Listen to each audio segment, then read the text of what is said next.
You're listening to Missing Persons, brought to you by AbJack Entertainment.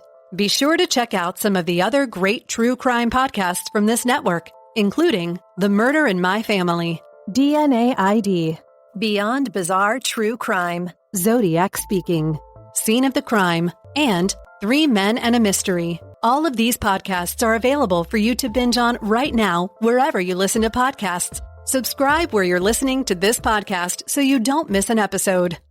The views and opinions expressed by guests on this podcast do not necessarily represent those of the podcast, its creators, or sponsors. If you would like to discuss a missing persons case on this podcast, please be sure to visit missingpersonspodcast.net. This episode may contain unsettling or disturbing subject matter. Listener discretion is advised.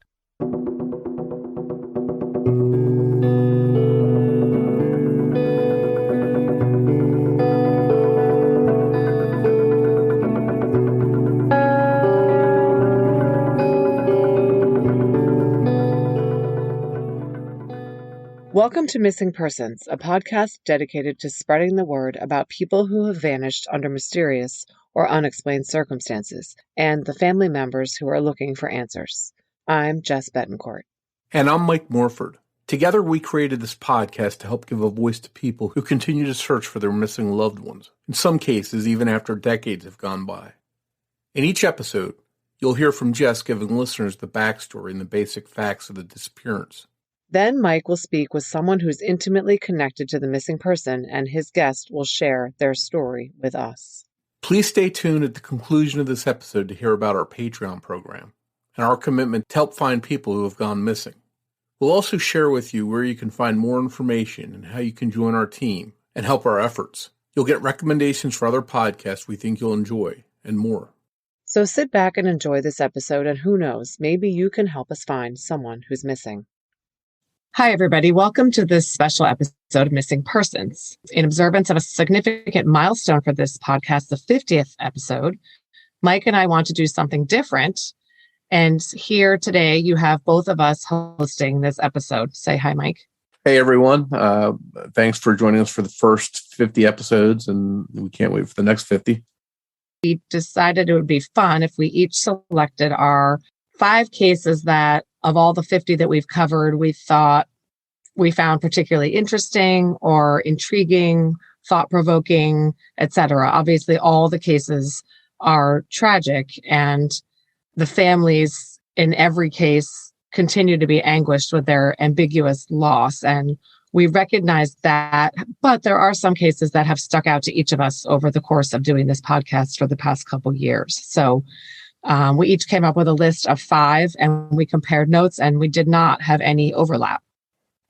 Yeah, which is interesting. I think we sort of maybe both sort of gravitate towards certain situations or certain mysterious parts, different clues in some of the cases that we chose. So it'll be interesting to see your list versus my list. Right. Yeah, I mean, we did share our lists, obviously, but with each of us is going to recap one of our top 5 cases for the other, and we'll sort of discuss what we remember about it and what stuck out to us, and possibly just shoot around a couple theories or, why the case resonated with us. And my first case, which many of you have heard about, is the case of Sandra Crispo. I covered this in the very first episode of Missing Persons and in an episode I did for Beyond Bizarre True Crime, which is another one of our podcasts, which features guest hosts. So anybody who knows me knows that I consider this case one of my top priorities because I live right next to the town where Sandra went missing from, which was Hanson, Massachusetts. And many of you might know that town because Maura Murray she was from Hanson. She didn't disappear from Hanson. But it's a really small town. It's really quiet. There is not much crime. It's just a residential area with, good schools. And it's just shocking that Sandra went missing. So a real quick recap of the case. Sandra was a grandmother. She was in her 50s. She lived alone with her dog, Clarence, in a small house in Hanson. as of around April 2019. It's when she moved into that house.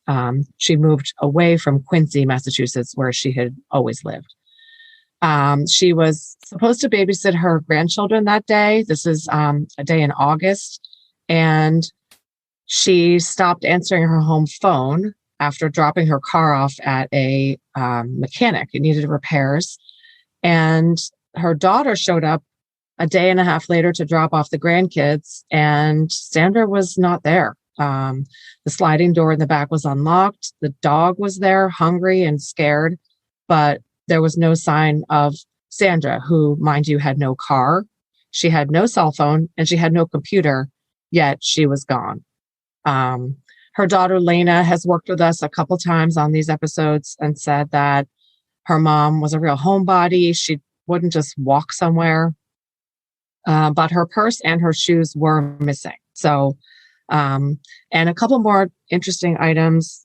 Lena looked around her bedroom and found that the bed looked like it had been disrupted, like the bed slats were in disarray, almost as though somebody had looked under it or been forcibly jerking around the mattress. And the bottom sheet was also missing on the brand new sheets that she had helped her mom buy. So, one more development, the state police aren't really talking about this, but they have found a biological substance, in quotes, on the bedroom floor, a sort of, it looks like blood spray, and some of the blood was confirmed to be Sandra's. So that's basically the case in a nutshell. It's very, very perplexing. Well, the first thing that jumps out at me is it's like a case local to you. So I think that I have one on my list that was local to me when I lived in New Jersey. So I think there's a certain aspect of having a local case to you that sort of grabs you. But yeah, anytime someone disappears from inside their home when they're last known to be there and they disappear, that's a little, to me, that's harder to explain than someone that's out running errands or out shopping or out traveling on a highway someplace.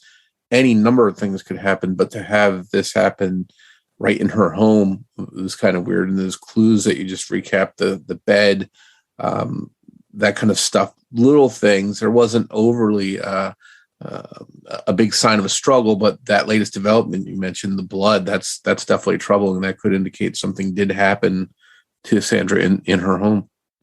Yeah, and it's strange. The family hired a private detective, and he talked to the neighbors. They did not see or hear anything. They believe that she disappeared at night because the lights were on in the house, and she wouldn't have had the lights on in the daytime. It was August, so it was lots of daylight. The thing with Sandra is she was very disconnected. She didn't have a computer or cell phone, so it's hard to understand how she could have had any sort of dark secrets because, she, as her daughter said, she lived a pretty simple life. There is only one thing that her daughter and son-in-law think that might have been a factor, which is that she had possibly inherited quite a bit of money from her father who had died. And the money was a bone of contention among her siblings, who, according to Lena, her daughter, have not been cooperative in the investigation, which is a bad sign. So, again, this kind of case, absent of very, very random serial killer who happened to be watching her, there's usually some kind of personal connection in these cases where, as you said, somebody disappears from their home. She wasn't just grabbed off the street, Yeah, and one interesting thing that jumped out to me was the fact that she had had her vehicle in the shop that day, and correct me if I'm wrong, but didn't she leave her keys, the house keys to that car were on the ring? So I was wondering if somehow somebody at the shop, a customer, an employee, someone there could have saw an opportunity and we start looking close to home most of these cases, but I wonder if in this case it could be an outsider that saw an opportunity and jumped on it, or is that just a red herring that she just happened to have her vehicle in the shop that day with a house key on the ring? Right. Yeah, that's a very good question. The front door was locked when her daughter got there. The back slider was open. I mean, unlocked, not open. The police have not really talked about the mechanic and the body shop. I don't know if they've explored the employees. I know they talked to the mechanic, but that is a good question. I mean, it does seem sort of strange that she left her keys and that night she vanished from her home. But again, we just don't know. It could be a red herring. The fact that her purse is missing, I do find a little strange. It looks like maybe a robbery, but again, she didn't have a lot of stuff. She didn't have valuables in the house. So it's really perplexing. And it's going on 3 years now, and her family's desperate for answers. There was just a search this past weekend, again, in a park in Weymouth, Massachusetts. I don't know how they're pinpointing these search locations. I don't know if there's any kind of info that is behind the scenes about where they should be looking, or if it's just people picking places that are, have wide open spaces and going with that. I just don't know. It'll be interesting to see what kind of developments are and see if there's any more news that comes out in her case. Yeah. Now, my first case, and I did mine in no particular order. So the first case I picked was Rebecca Barsotti, who was a 33-year-old Virginia transplant. She disappeared in July 2021, so this is a fairly recent case. The area she disappeared in was the Clark Fork River near Alberton, Montana. Rebecca was in the process of going through a divorce, and she had separated from her husband. They had, had a stormy relationship, and there were some indications or allegations of domestic violence, which included a no contact order. So when you see that kind of stuff, I think you're already starting to get a picture of something bad happening. But the last sighting of Rebecca was sort of her on her own in an area along a river. And this is near Superior, Montana. She met with her estranged husband's caretaker to get some stuff of hers, and went on about her way.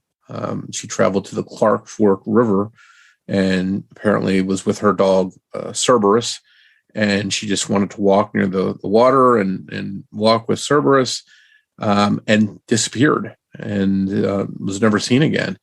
And it wasn't until a family hiking along the river that day found a lot of her items stacked neatly along the riverbank, as if she had just set them down nicely and walked away for a minute and planned on coming back, and she never did. And it wasn't until several days later that Cerberus was found 10 miles downstream. He was found dead, but Rebecca was never seen again. So the police, seem to tell her parents that they think that she fell into the water and drowned, which seems like it could be a very possible scenario here. But despite searches, despite people looking for her along there in that water, there's never been any recovery of her body. And her parents' simple question is, and I think it's a very, one that I'd ask is, okay, if she drowned, where's her body? I mean, we don't have the stats on how long someone that drowns their body is not found. We don't know how many people have never been found in that stretch of water, but it just seems weird that her body was never found surfacing later on or downstream or what have you. So I know this was a fairly recent case that we covered. What were your thoughts on it, Jess? Well, I remember seeing photos of the place where she supposedly, according to the police, they do think, I believe the theory is that they think the dog got into some kind of trouble in the water and she went in after it to try to help the dog, or vice versa. But I didn't get the feeling that she was there to swim. I kind of got the feeling remember there was a video of her on her phone training her dog by the riverside. So the phone was found laying there with her hat, I believe, and her sunglasses. She was training the dog with hand commands or hand signals, and somehow the theory goes the dog got into the river, she went in after it, and they both drowned, and she hasn't turned up. But the photos I've seen of that place the river doesn't look very deep. So, and I couldn't really get a sense of how, I don't know that area at all. So of how, is the water rushing? Are there rapids? Could she have gotten drowned and hung up down under some rocks or in some, sticks or whatever and just not surfaced? It's really hard to know. It seems somewhat unlikely. Again, though, we've heard lots of stories about bodies that surface 3 years later and, have been there the whole time. So it's really tough to know. Yeah. And it's a secluded area. So if she did somehow run into someone out there that had bad intentions, it's an area where something could have happened to her and there'd be no witnesses.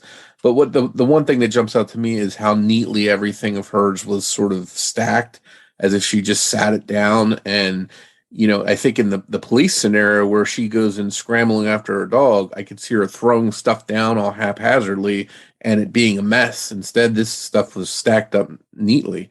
So to me, that just sort of clashes a little bit with the police theory. Yeah, although it doesn't really go with the abduction theory either, That's true. So I don't know. I kind of envisioned the dog going in the water and her being like, "Oh, come on, dog," and not really realizing the danger of the situation, putting her stuff down and going in. I can't really get past her not being found. I think it's very strange.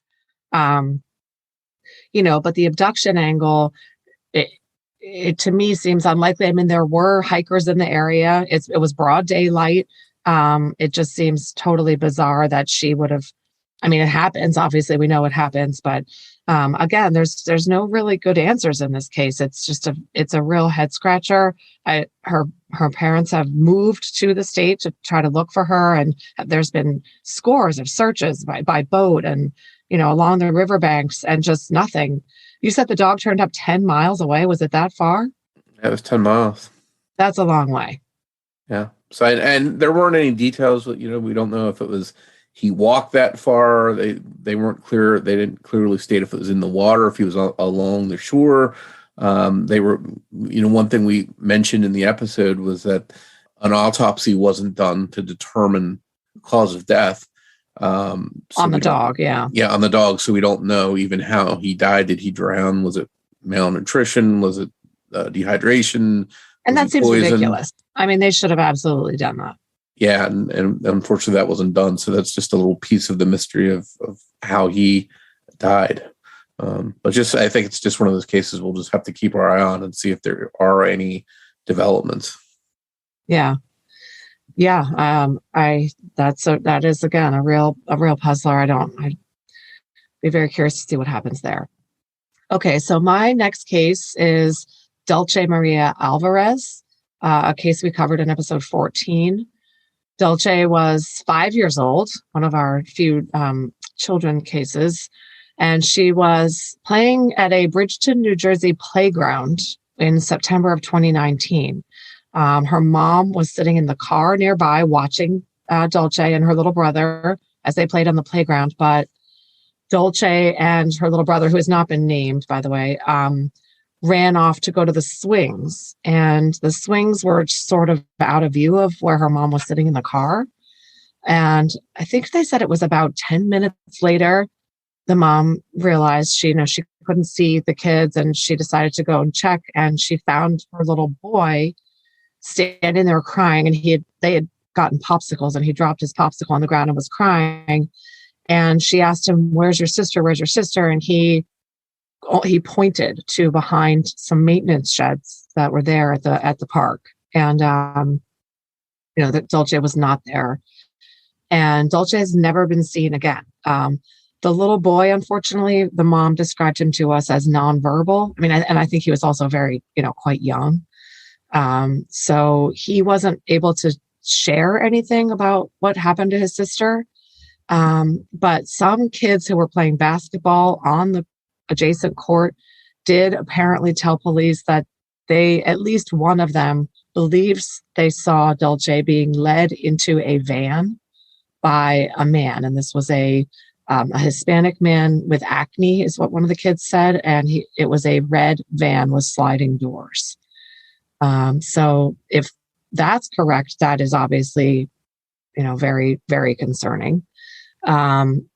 the New Jersey police have searched everywhere, years later, here we are, and they have found nothing, no van, no man, and no Dolce. Yeah, it seems like it could easily be a case of stranger abduction. There's been a lot of rumors and speculation that perhaps this was someone connected to the family.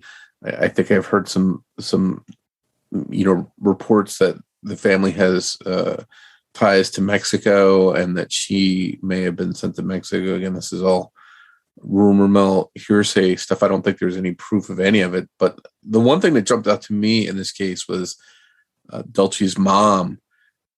She did these interviews that were publicized nationally, locally, and then nationally. And a lot of people were sort of suspicious of her because of her presentation, her what they called emotionless descriptions. And it seemed like she was really unaffected, like she could have been talking about what she had for breakfast or something. She had a very flat affect in her interviews. Yes. Yeah. And that was one thing and I know that people say don't focus on how someone reacts and how they present themselves, because people deal with grief in different ways. They deal with, nervousness in different ways.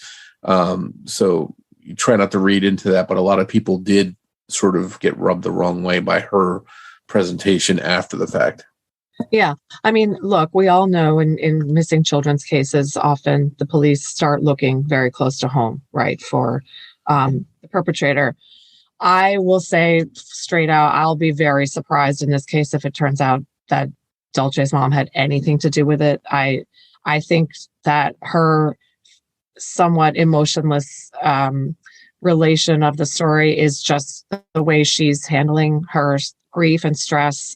Her Dolce's father, who was confirmed to be in Mexico, has been ruled out by police as having anything to do with it, as has the mom's boyfriend, who was apparently at work that day, has an alibi. I do believe that this was a stranger abduction. And unfortunately, I think that somebody was probably and really creepily watching the playground for an opportunity. Playgrounds, if you're looking for a kid to take, the playground is where you loiter, right? And you see a 5-year-old. She was a really little girl. No parents in sight. You run out and grab her and throw her in the van and off you go. Yeah.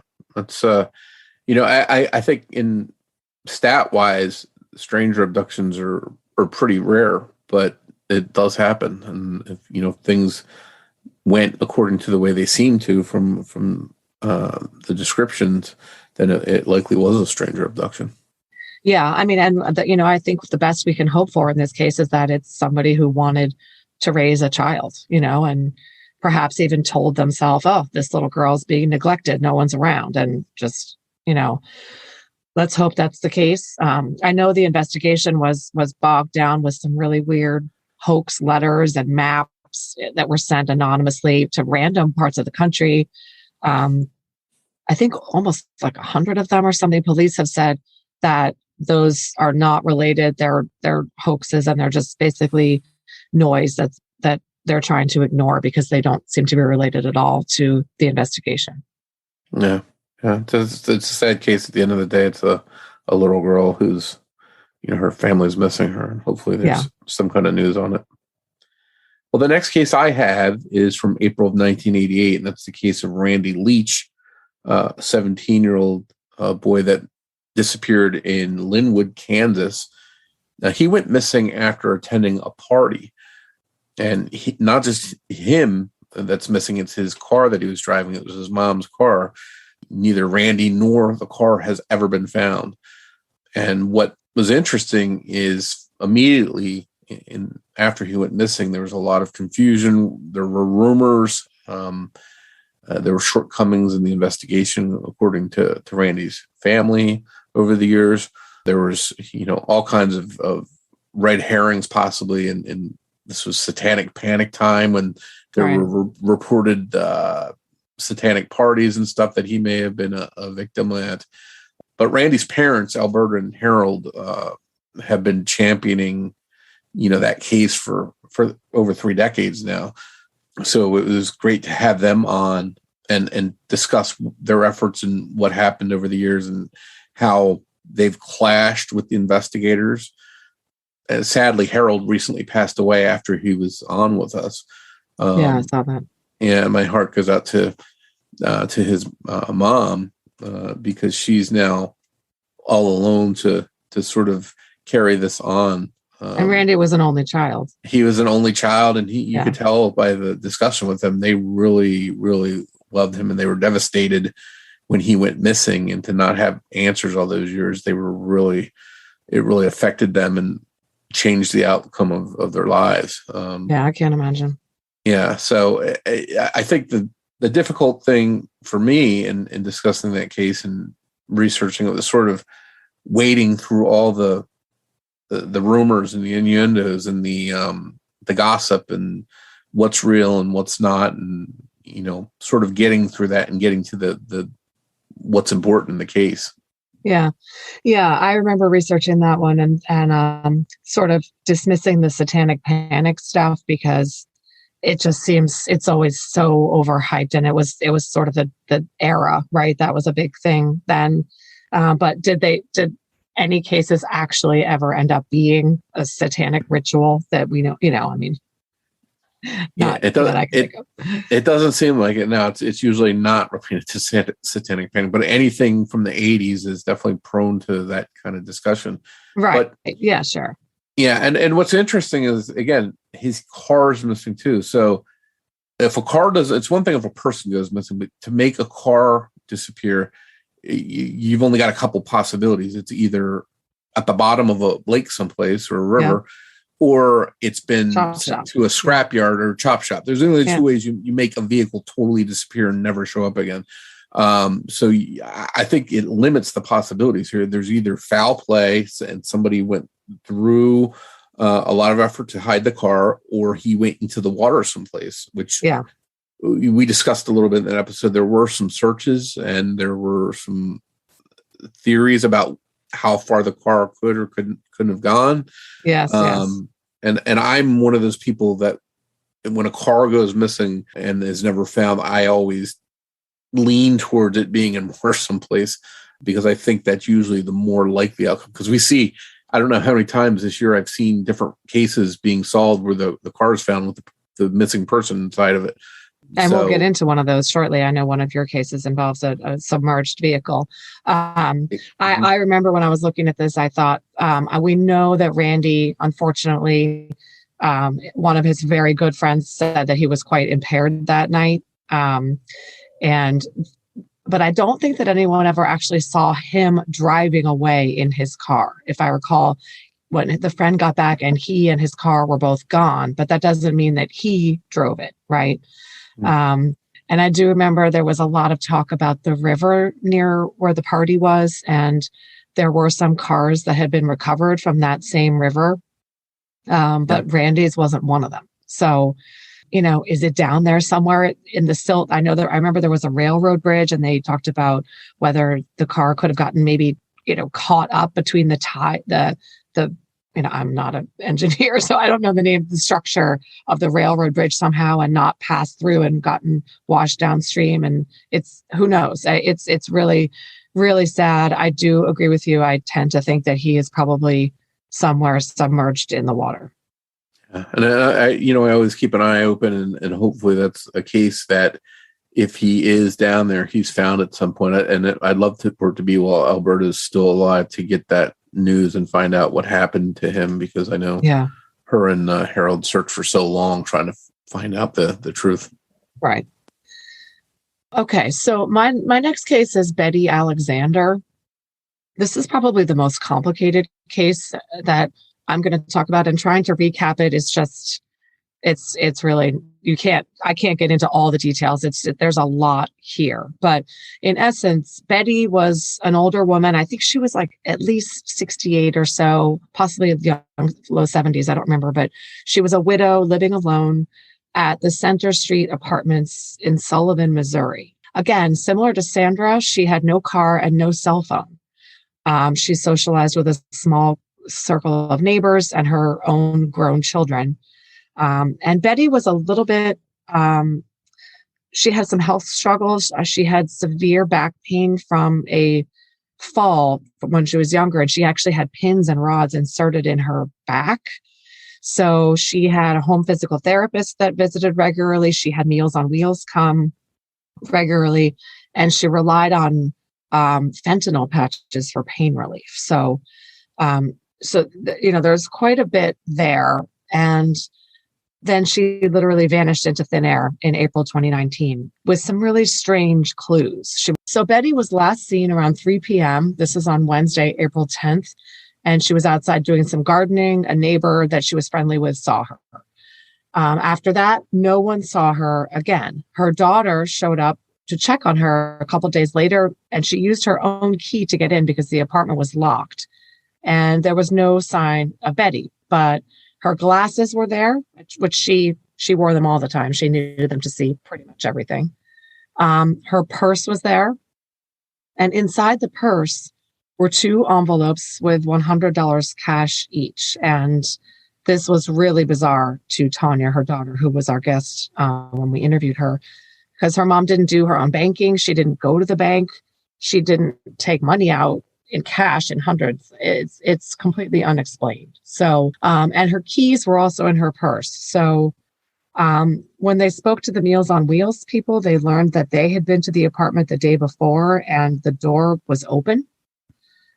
So somebody locked it in the interim, and that's just completely strange.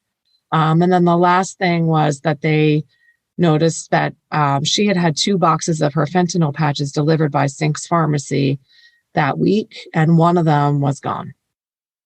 So Yeah. that was a big, what her daughters thought was a pretty bad sign. Yeah, anytime I hear fentanyl, it just seems like such a problem in the country right now that, there's a big addiction and people seeking that. It's very dangerous. And, I hear that. I wonder if there's someone that knew she was getting these deliveries and, was desperate to get one of those patches. And, is it something along those lines? Or is that just a red herring? Is that another thing where we start looking at their direction and her disappearance has nothing to do with that? And I want to say there was a possible sighting of her. What's really strange is that, and, in a lot of these cases, I feel like sometimes these missing persons cases have secrets, right? Like there's something that the family doesn't know that ends up must have had to do with what happened to them, right? And one of the cases you're going to talk about, I think that really must be the case. Her daughter, Tanya, says that Betty did not walk places. And again, she didn't have a car. She did not walk places. Her back pain was bad. She did not go out and about. Yet that Wednesday, she had been at City Hall in the town she lived in, and she had been changing the name on a utility bill that needed to go into her name. I guess it was in her husband's name prior to that. So she was seen at City Hall, and they know for a fact she was there because the name change was actually affected on the account. So this was not discovered till after she went missing, but her daughter said, I have no idea how she got there. Did she get a ride? Did a neighbor? But if a neighbor helped her out, why wouldn't they have come forward and said so by now? Right? It's just very strange. And now there was one more possible sighting. Somebody was driving down the street on Thursday, the 11th. This is the day after she was last seen gardening, and saw a woman in a tan outfit standing in the middle of the street across from the fire station, looking completely discombobulated out of it, just like staring into space. They had to drive around her. She was literally in the middle of the street. And whoever reported this believes that it was Betty that they saw. And she's never been seen since then. To me, I wonder if that means could she have had a stroke or something that affected her mind, her memory? She doesn't know who she is, that kind of thing. She wandered and just wandered off, and something happened to her. But again, even if that's the case, where would her remains be? Why haven't they been found? So that almost seems like it's not possible, because who disappears that way and just isn't eventually found? How far could she have gone wandering like that. So to me, it makes it seem like there's something more going on that we just can't put our finger on. There's a missing clue, and maybe it's that person that brought her to change her stuff at the with the county or whatever. Maybe that person holds the key, but they're not coming forward. So that's a shame. Yeah, it's really strange because usually you hear about so Betty did have a very, very, very early diagnosis of onset of dementia, but it was low grade. She was taking medication for it. The doctor said there's this episode, if this is what it was, would not have fit in with her diagnosis. Okay. Normally with these elder cases, you would think that somebody might have victimized her and been stealing from her, right? But in this case, they found extra money in her purse. Like, where did that money come from? That is a very, very strange factor. Yeah. And if there's a criminal involved that's stealing her patches, for example, you'd think they also would be taking whatever money and valuables she has, whatever they can score, basically. So exactly, it's a real head scratcher. It's one of those cases that you don't know where the truth lies. Yeah, and I feel terrible for her daughter Tanya, who is anguished over her mother because there has been no movement in this case whatsoever. At least with the Sandra Crispo case, for Lena, the state police are working on it and they have some leads. But in this case, I know Tanya posted recently that there just doesn't seem to be, this investigation is going nowhere. So it's really sad. I find it hard to believe that an elderly woman with rods in her back who required fentanyl patches was able to wander so far that she has never been found and succumbed in the wilderness somewhere. I mean, she lived in a city. It's just really unlikely to me. Unfortunately, I'm worried that there's a different outcome. Yeah. And that's what makes some of these cases that we've got on our list so troubling, is because they just don't really add up. They don't make sense, what we know of them. Which is, speaking of that, my next case is Dave Cohen, and that's a case we just covered recently on Missing Persons. And sort of like one case is to you, it's close to home. This case was close to me in South Jersey when I lived there. Yeah. Dave Cohen's case we covered in episode 49. He was 43 years old. He was from West Virginia, but he drove from West Virginia to South Jersey frequently because he was originally from there. In April 2015, he went to visit his friend in Lacey Township, New Jersey. He knew that area well. It's a trip he had taken many times. But with 30 minutes left in his drive, he decided he was going to pull over and check into the Red Line Motel on the Route 206 circle in Southampton. This is in the middle of the Pine Barrens. It's pretty barren out there. This little area where the hotel was there's a few businesses there, and it's actually across the way from a state police barracks. But besides that, there's not a lot out there. He told his friend that he was tired and he rest and he'd see him the next day, and he never showed. And his friend called the motel and was told by the staff that his truck was there, but he wasn't. And to recap, the friend alerted Dave's family, who in turn contacted the state police, and they investigated. And luckily, again, they were right across the street, so they didn't have to go far. They found a local pizza shop right there around the circle where Dave had gone into, ordered a sandwich. Everything was normal. He was by himself, nothing out of the ordinary. He got into his truck and pulled out of the lot and was never seen again. And his truck was found at the motel. He wasn't, and he's never been seen again. And it's just it's an area where there's not many places you can go if you walk off besides walking into a field or something like that, because there's just nothing out there. Which is one of the strange things in this case. Yeah, that one's pretty fresh in my mind because, again, we did just cover it. I have to tell you, I cannot wrap my head around what could have happened to him. First of all, the stopping at the hotel when you have less than 30 minutes left to drive. I mean, I will drive if I'm like, oh, I still have another 2 hours, I'm tired, I'll just go. You just get some coffee and you just keep going. That's just strange. He had a comfortable room waiting for him at his friend's house that he was used to staying at, and he chose to stop.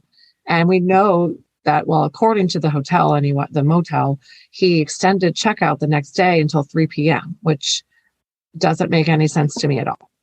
Yeah, that clashes with telling your friend, "Hey, I'm just tired. I can't drive any further. I'm just going to pull off." And you would think in that situation he'll get up first thing in the morning and make the rest of the trip, but that never happened. And his belongings were found there. He had an unopened cell phone still in the packaging because he had lost his other cell phone, and he had this temporary replacement that was still packaged up, never used. His laptop was found in his truck. And interestingly, the key to his motel room was found inside his suitcase, inside his locked truck. So truck's locked up, all his stuff's there.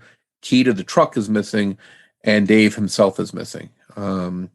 Just a very, no one at the motel saw or heard anything unusual. Although there was a little bit of speculation that an ambulance was called at some point during the night. And that story sort of flip-flopped from the motel owner, apparently. But police checked it out and determined there was no ambulance ever called and dispatched to that location. So sort of don't know what happened in regards to that, but it was something interesting that his sister Jen was able to find out with help from a private investigator. Right. Yeah. I mean, and, when I think about that case, I think, okay, well, he must have been meeting somebody, right? He must have had some arrangement to meet someone at that motel, but he never used his cell phone. It was still literally in the shrink wrap package. So I do wonder if they ever checked the motel phone records to see if he called somebody from the room. Again, very frustratingly, the room was cleaned out before the police searched it. So we don't know if he ate that sandwich in the room. They did find his jeans neatly folded on the made bed in the room, according to the motel owner, but we don't know of anything else that was in the room. His stuff was in his truck. It really doesn't make any sense at all to me. Unfortunately, there doesn't seem like there's really any clues at all. I mean, he literally vanished, and there's no indication that he was meeting anybody or had secrets or anything. It's a real puzzler. Yeah, and the only footage, the only CCTV footage is from the pizza shop, and there's no other footage from that area, so there's no real hope of finding something that's on a camera someplace because it's just not available there. So again, endless possibilities, but no clear path to go down. And again, it's an area that you just don't walk off to unless you're planning on walking out into the woods or out into a field for some reason. Right. And I know when they searched for him, they did find another body. Exactly. So that shows that they did search the area thoroughly because they actually found another person that was dead that had nothing to do with his case. But right. Just where is he? If something happened to him and he was injured or he harmed himself or whatever, where is his body? From another standpoint, it's hard to abduct an adult male. You just don't see it very frequently. Right. And so he was a big, strong guy. He looked like a big, pretty burly guy. Yeah. So he doesn't look like someone you'd easily force to go any place with you. So did they use dogs? I forget if they used search dogs from the motel. I don't remember if they did. I know they did searches, but I don't remember if they were with dogs or not. But whatever searches they did do, just no sign of him anyplace. Yeah. So just one of those cases with, I just wish there was some other clue to work with, but there isn't, unfortunately. Yeah. Yeah. So along those lines, another head scratcher of a case is Allie Lowitzer. We covered in episode 22. Allie was a 16-year-old girl who lived in Spring, Texas. This is in 2010. And on Monday, April 26th, she went to school. She's seen on all day at school. She attended all her classes as usual. She is seen on the school bus surveillance video riding the bus home, which is eerie because it is literally the last time she is ever seen. She got off the bus, and some boys who got off at the same stop saw her walking away from her home and toward the little sort of downtown area. Now, she had asked her mom for permission to walk to a restaurant she worked at called Burger Barn to pick up her paycheck. It was her first paycheck. She had just started working there a couple weeks earlier. and she was seen walking in the direction of the burger barn. She texted a friend at 2:57. This is a guy named Jay, and made a plan for later that evening, to get together. And then she literally fell off the face of the earth and her phone was shut off. And she was somebody, I remember this, her mom said she sent something like 4,000 texts that year. Like she was one of those girls who's constantly on her phone. So the fact that her phone was off was a terrible sign. So anyway, she disappeared. Her dad managed to get the surveillance footage from the gas station that was at the intersection that she would have had to go through, a major intersection, to get to the burger barn. She never was seen on that surveillance footage, and she did not pick up her check at Burger Barn. So, and it's a distance of a few blocks. So in somewhere between her bus stop and the Burger Barn, something happened to her, and we have no idea what it is. Yeah, it's one of those cases where you can almost narrow down the very specific section based on the footage of the route she would have taken and to where she would have been seen on this footage. And you can really narrow it down to an area. But the question is, what happened there? That's the $1 million question. Did someone that she knew pick her up? Did someone she didn't know pick her up? Would she have been conned to maybe taking a ride with someone, or maybe someone she knew a little bit? Or could she have just been flat out abducted? Someone by force just dragged her into a vehicle. Unfortunately, there was no evidence found, I think, pointing in any direction. No, belongings of hers scattered on the side of the road, as I recall. So nothing to really go on as to what happened to her. Yeah. And it wasn't super isolated, by the way. It was a residential neighborhood, and it led to this downtown area. I mean, and the other thing to remember with Allie is she wasn't a tiny girl. I mean, she wasn't 6 feet tall, but she was a larger girl. So I can't imagine her, just being easily pulled into a car with no witnesses and no sound and no dropping her backpack and somebody speeding away. It seems so unlikely. I do know that there were some witnesses who saw a white truck pulled over along the route that she was walking, but that's not a very big lead, a white truck in Texas. Yeah, I don't know how many cases I've covered, on various podcasts of a white van or a white truck. It's just the most generic type thing you can ever have in one of these cases. Yeah, I know there was a PI working with the family who was convinced that a serial killer named Brandon Scott Laverne, I think is how you say it, was responsible because he had relatives in Spring, Texas.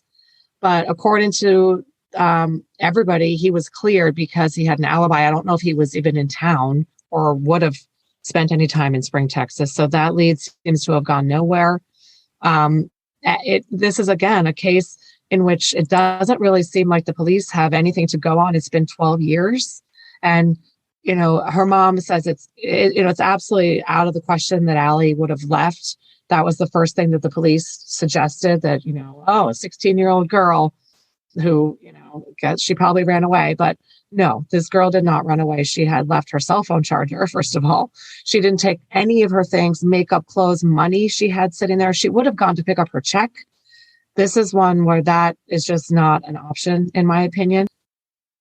Yeah, I think if someone's going to run away, a teenager, that they're going to take every bit of money they can with them. So to leave a check there, it just doesn't add up. Right.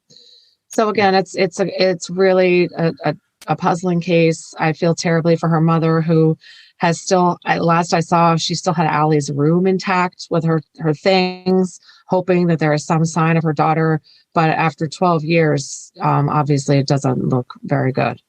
Yeah, it's one of those cases that I just wish there was more to go on, and that might help get answers. But the next case I have is Dal Williams, and this is one of the most bizarre cases I think I've ever covered on this podcast or any other one.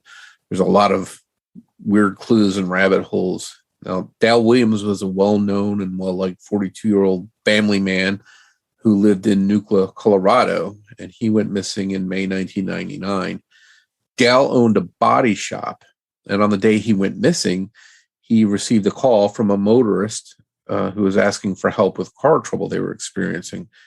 And the reason we know this is because Dale had a friend and his son over in the shop talking to them when the call came in. And Dale wasn't a mechanic; he was a body repairman. But he agreed to help, and he set out his pickup truck. Yeah. He took some tools with him, and he, despite not being a mechanic, he went out to try and help them. And he was never seen again.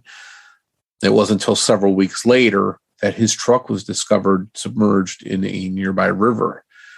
And so when they started looking into Dale's background and what was going on in his life, an interesting thing was developed that Dale had a friend of his, and they had become distanced because the friend's wife wanted to leave him, and Dale and his wife helped facilitate her getting out of that relationship and moving her to another location. And the friend took exception to that. So it started a real bad friction between this man and Dale. And I think one thing that jumped out was when Dale went missing, this friend was caught ripping down missing posters of Dale. So that rubbed people the wrong way. That was just one of those things where, why is this guy not want this person found? Yeah, that case is really bizarre. I do think that it wasn't only ripping down the posters, but someone had broken into it was either the body shop or the video store that his wife ran, and had ripped up photos of Dale and this man and their wives, like ripped them in half, almost like a vengeance type thing. And then there was a gun stolen from his body shop that was later deposited through the video return slot in his wife's video store. That's very ominous sounding. Yeah, and I as I recall, there were bullets or shell casings or something that were scattered around in his body shop as well. So yeah, there's definitely some kind of tie between the body shop and that video store. Someone, taking something out of one place, depositing at another one.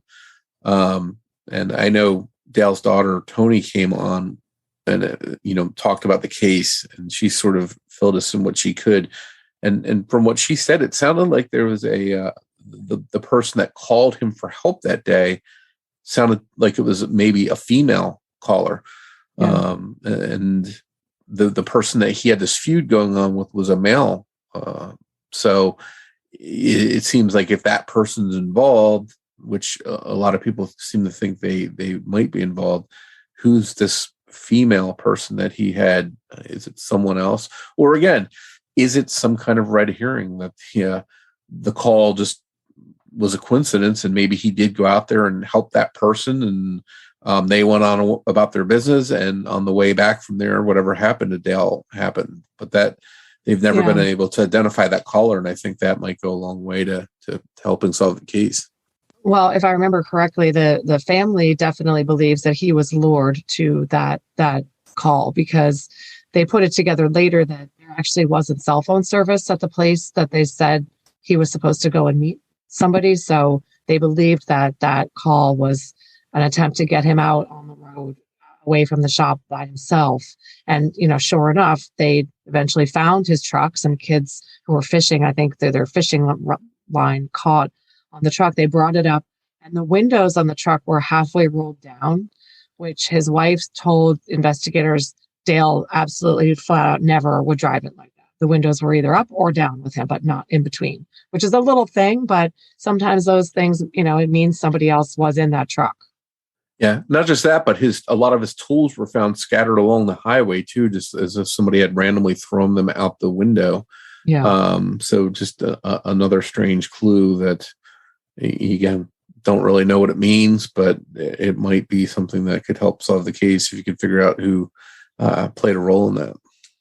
Yeah, again, Dale Williams is one of those cases where I feel as though there are likely some kind of secrets that he had that we don't know, that would provide some answers. If it was indeed a woman caller, was he in some kind of entanglement and somebody was angry with him?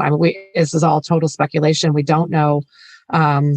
But it's really strange that his truck was found submerged in water. Somebody getting rid of the truck there, why wouldn't they get rid of him there as well?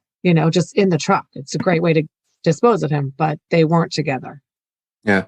And it's one of those things, if that truck wasn't found in there, if the water wasn't low enough, they didn't snag their line on there, after all these years, we might not even know where his truck is. Yeah. And from what I understand about the area, it's sort of vast. I mean, it's not like there's one logical body of water to look in, like we have in some cases, where, like where Randy Leach, like that specific stretch of river is probably where he would have gone in. This is sort of the wilderness out there. And very strange case. Yeah. It's one of those ones that you just wish there were more clues to work with, but unfortunately there's not. Yeah. Okay. So my last case seems to be a fairly clear-cut abduction case. The question, of course, is who is the abductor? Kelly Berg Dove. We covered it in episode 35. Kelly was a very young wife and mother. I think she was only 20 or so. In June 1982, she was working the graveyard shift at Imperial Gas Station on Route 11. This is in Harrisonburg, Virginia, near JMU, James Madison University. Her sister was the manager of the gas station, and Kelly routinely worked the overnight shift. She didn't mind doing it. It was something she didn't think twice about. Her husband dropped her off there at 10 p.m. for her shift. She talked to her mom around 11 and said, I got to go. The store's kind of busy. This was like a convenience store in the gas station that people stopped at for smokes and, chewing tobacco and a burrito and drinks, whatever the store had, and gas, obviously. So Kelly called 911 at 2:27 a.m. on June 18th, saying there was an obscene phone call and there was a strange man in the store who was, I believe the word she said was partially undressed. She called 911 again 2 minutes later. The 911 operator was a woman, and she dispatched her own husband, who was on duty, to the store. But in the few minutes between those two calls and a third call, the line went dead during a third call from Kelly. And by the time the officer got to the gas station, she was gone. Her cigarette was still burning in the ashtray. Her purse was still sitting there. The register had money in it, untouched. And Kelly was never seen or heard from again. Yeah, I think you hit the nail right on the head. I think it was no doubt an abduction. No indication that she went on her own. And I wonder if it was not necessarily Kelly that was targeted. If it was just whoever happened to be there would have been, the target. If they were just looking for a victim, because as I recall, another female worker in another location not far from there had some obscene phone calls as well of someone doing the same thing that night. So maybe someone was sort of trolling local businesses looking for a victim to attack, and just decided to make his move there because the location was maybe a little bit more isolated or whatever. Yeah. And what was really creepy about this case was Kelly and her sister said they routinely got obscene calls while they were working at the station, and they really weren't fazed by them. But in this case, the guy Kelly believed was calling from the payphone outside the store. So he was enjoying probably watching her, because I remember seeing photos of the store and it had a glass front, right? He was watching her while he was calling her and saying rude utterances to her, watching her get more and more uncomfortable. And then the line went dead during the third call, and Kelly vanished. Yeah, it's a shame, because a lot of these type places, a lot of cops will hang out at night when it's slow and there's not much going on. They'll hang out in these kind of places and, talk to people and have a cup of coffee, whatever. But unfortunately, there was no police around that area when this happened that night, or else they might have seen something or interrupted something, or maybe it wouldn't have happened at all in the first place. Well, yeah, I mean, and it was, again, back then it was sort of a real small town, and it was 1982. Now, almost all gas stations have surveillance footage, right? I mean, she said the guy was actually in the store. He would be captured on camera, either outside mounts or inside the store now. But back then, that did not exist. Yeah. And it's no guarantee that it would have, caught him, but it would have been clues to work with at the very least. And maybe it would have, seeing a camera, knowing there was a camera there, maybe it would have caused him to not commit the crime in the first place. But I think it's pretty clear in this case, like we both mentioned, this is clearly a case of an abduction. And, I think her family, they don't think she's alive. They think that she, was killed by someone, but they just want to see that person identified and held accountable. Yeah, they did. The family had a theory that it was a schoolmate of Kelly's, who I guess had a reputation for some creepy behavior. But then you always wonder whether, Kelly said he was in the store in a state of undress. I mean, would she have recognized the guy? Did she know who he was? You would think she would have said that on the 911 call, Jim's in here and he's misbehaving. That's not what happened.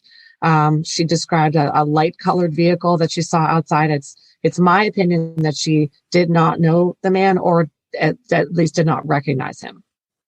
Yeah. It's very, very frustrating when you do have some kind of descriptions, but just not enough to go on to identify anyone. Yeah. So that's my last case, Mike. What's your last case? Well, my last case is the case of Keith Mann. And this is another really odd one. On Mother's Day weekend, 1997, Gregory Keith Mann, who went by Keith, vanished without a trace after a night out with some friends in Wichita Falls, Texas. On Saturday night, May 10th, that weekend, Keith was last seen by his friends. They had gone mudding, driving around, doing a little bit of four-wheeling or whatever, and they dropped him off at his apartment. They watched him walk up the stairs to his apartment, and sort of from there, he disappeared. The next day, his fiance arrived to the apartment, and Keith was nowhere to be found. She found some beer bottles they had been carrying up the stairs with him when he was last seen. And that sort of indicated that he made it into the apartment. Right. But from there, again, we have another incident of someone last known to be in their own place going missing. Now, the interesting thing is that Keith did mention to his friends that he was meeting up with someone later on. He didn't say who, they didn't ask. There's no real description of who he was meeting up with. But apparently that person who has never come forward, never been identified, if he did wind up meeting with them, might hold some answers in this case, because there's just literally nothing to go on besides Keith walking into that apartment and then never being seen again. Yeah. A couple of things stood out to me in that one. So one, the meeting time that he told his friends was incredibly specific. It was 12:15 a.m. That was a time that's just, you don't just say, hey, let's meet around 12:15. 12:15 is pretty specific. Why that time? It's very curious, right? And the other thing was that he worked for a car dealership, and he had borrowed a red Mustang for the weekend, which, that was a perk of working for the car dealer. And it was found parked with a cassette tape that was his. So they know that he had been in it at some point. It was found parked in a parking lot that he was known to use when he was in high school. And it was sort of I think it was adjacent to a church, and he wasn't really supposed to park there. And his parents saw the car there and decided to look in it. And there was something with the trunk of the car that the lining had been pulled away from the side. And that was very strange because again, it's a brand new car from the dealer, presumably. I mean, I'm assuming it was a new car. So that whoever parked that car there was either Keith or someone who knew where Keith was prone to park. Yeah, or it's just a really big coincidence, which I don't buy. Yeah. But it's interesting because Keith was only about 5'6", and there's been some speculation that when the person from the dealership that showed up to take the car away took it away, that they didn't have to move the seat like they normally did after Keith would drive a vehicle. So someone taller drove it. Some indication that someone taller drove it. Mm-hmm. But again, no one's been identified. No one's come forward to say they know what his movements were after that night. And no one saw anyone park that car. Although his sister, who lived in the house across the street from where the car was ultimately parked, did hear someone in the parking lot that night, but she didn't get up and look out the window. So had she might have seen someone else walking away from the car or driving in another car. She might have been able voices, or what did she hear? Do you remember? She just, as far as she remembered, I think she just heard a car pull into the lot. Okay. Maybe sort of just what you might hear with the door shutting, something like that. But she didn't get up and look out into the parking lot, because if she had looked out her window, she might have seen something that might have given some clues. But unfortunately, she didn't, and there's just really nothing to go on. Yeah, and again, this is one of the cases I was referring to when I said I believe that there are some secrets. I think that, Keith, he told his friends he was going to meet somebody. We have no idea who that was, but he apparently, assuming he met that person, he never came back. So something happened. There was some speculation early on that he had sort of been, his fiance was moving. They had got this new apartment together, and she was imminently moving in that weekend, if I'm correct. And so there was some speculation that he was spooked by this somewhat, final step in their relationship, and he vanished, chose to start a new life. But just from what I believe, we interviewed a detective who worked the case when we covered it.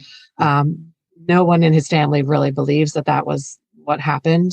He didn't take anything with him, really, and again, disappearing to start a new life is one of those tropes you always hear about, but how often does it really actually happen?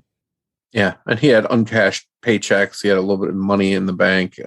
So no indication that he started a new life, because nothing points to that. And he didn't take any money with him to help do that. So it's just another bizarre case with no clues to go on. And it's so bizarre that I'm going to be covering it a little bit more in depth on my podcast, Criminology, for the 25th anniversary that's coming up.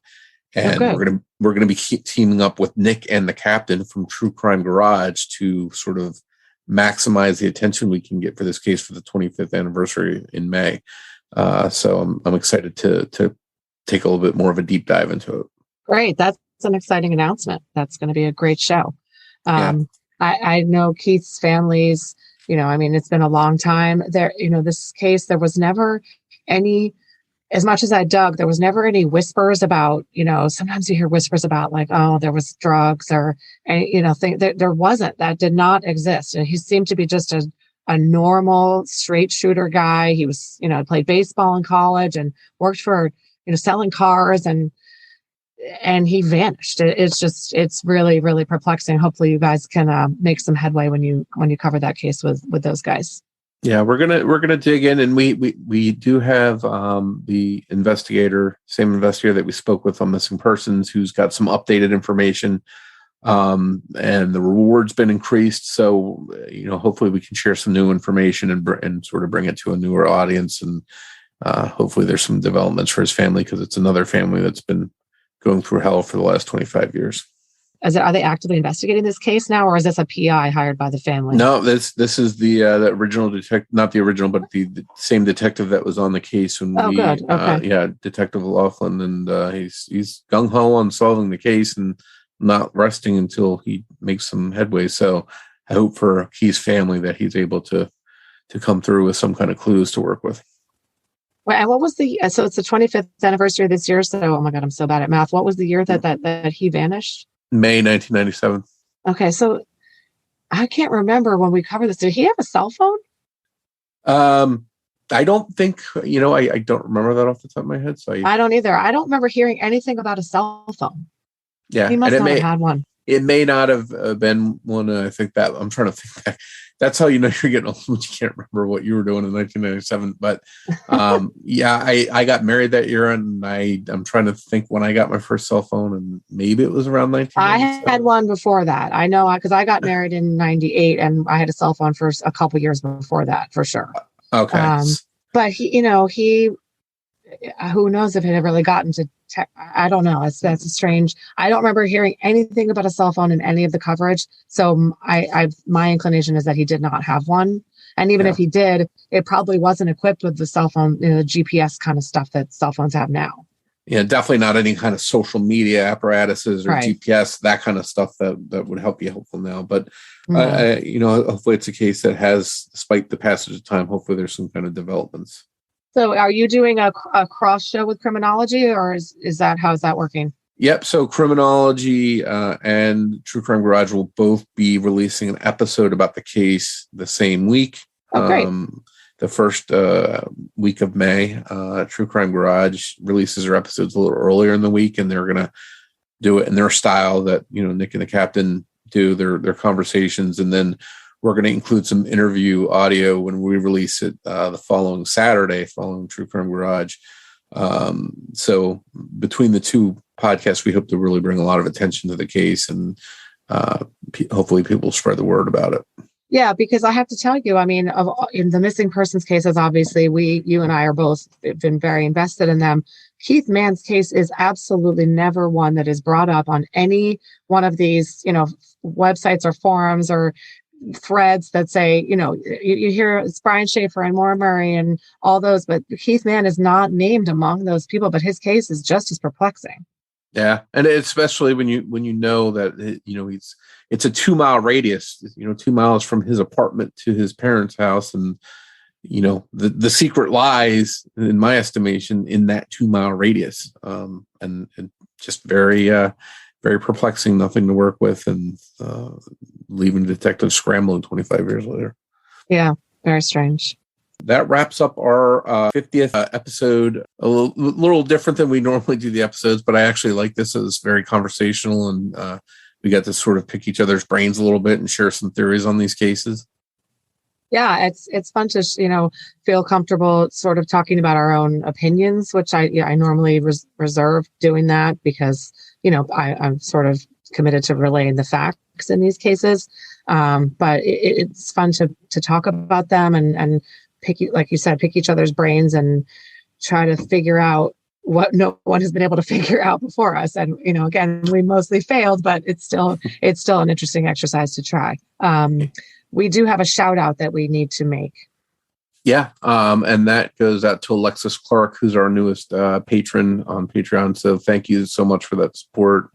Everyone that's kicking in, we really appreciate that. And as usual, we do contribute some of that money to the Charlie Project, which is a great resource for us and for all these missing persons cases. So thank you for that. And again, this is 50 down. We're looking forward to the next 50 episodes, and I'm sure there's going to be plenty of different perplexing cases coming our way that are just going to be as mysterious as these first 50. Yes, and in fact, the next episode 51, is going to be a very famous case that has always fascinated me, and I'm really excited to dig into that one. Yeah, should we say what it is, or should we keep people in suspense? You go ahead, say what it is. It's a little case called Jody Huisentruit, which I think a lot of people that are listening are going to know that case, and we've got some great guests, people in her family. Investigator that's done a lot of reporting on the case. So I think we're going to hopefully bring some new information to people and get some updated information as well, because the anniversary for her case is also approaching. So right, 27 years. Yeah, so hopefully we can get that word out there, and people will keep talking about that case. Another fascinating case that just seems to boggle people's minds. Yes. All right, Mike. Well, thank you. This was fun, and let's plan on doing this again at episode 100. Okay. See you in a couple of years.